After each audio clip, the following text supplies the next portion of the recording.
एकदा रात्रीचे 9 वाजलेले. Babasaheb Ambedkar the Buddha and his Dhamma नावाच्या पुस्तकाचं त्यांचं लेखन, वाचन, चिंतन, मनन सुरू आहे. त्यांचे पर्सनल असिस्टंट नानाचंद्र रत्तू जवळ येत आहेत आणि बाबासाहेबांना म्हणतात, बाबासाहेब 9 वाजले मी आता निघतो. बाबासाहेब म्हणतात ठीक आहे तू जा. बाबासाहेबांचं लेखन पुढे सुरू राहिलं. 10 वाजले, 11 वाजले, 12 वाजले, पाठीचे 3 झाले, उजाडलं, तांबडं फुटलं, सूर्य डोला.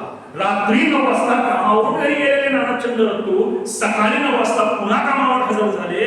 बाबासाहेबांच्या जवळ गेले, बाबासाहेबांच्या पुढ्यात उभे राहिले. मग बाबासाहेबांचं लक्ष गेलं. त्यांनी नानाचंद्र रत्तूंकडे बघितलं आणि बाबासाहेब त्याला म्हणतात, अरे रत्तू अजून तू इथेच, घरी जा ना, खूप रात्र झाली.